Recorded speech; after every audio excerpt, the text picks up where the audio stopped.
চাঁদের আলোয় গ্লেসিয়ারের জ্যোতি। আর্জেন্টিনায় বিরল গ্লেসিয়াল গ্লো দেখল বিশ্ববাসী। দক্ষিণ আর্জেন্টিনার এল ক্যালাফাতে শহরে সোমবার দেখা গেল এক অপূর্ব দৃশ্য। চাঁদের আলোয় ঝলমল করছে পেরিতো মরুনো গ্লেসিয়ার।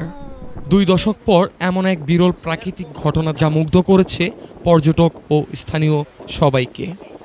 ফুটেজে দেখা যায় লস গ্লেসিয়ারেস ন্যাশনাল পার্কে শত শত দর্শনার্থী এই বিরল দৃশ্য উপভোগ করছেন। পূর্ণিমার আলোয় বরফের পরতগুলো রূপালী ঝলক ছড়িয়ে দিচ্ছে, যেন পুরো পার্কটাই আলোকিত হয়ে উঠেছে। এক পর্যটক বলেন, আমি এল ক্যালাফাতেই থাকি। বিগত 20 বছরে এমন দৃশ্য দেখিনি। আজ রাতে পার্কে এসে পূর্ণিমার আলোয় গ্লেসিয়ারটা দেখতে পারাটা এক অবিশ্বাস্য অভিজ্ঞতা।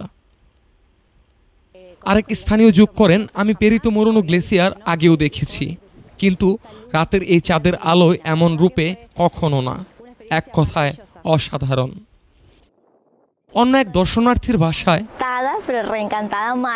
এটা এক অনন্য অবিস্মরণীয় অভিজ্ঞতা, তুলনাহীন।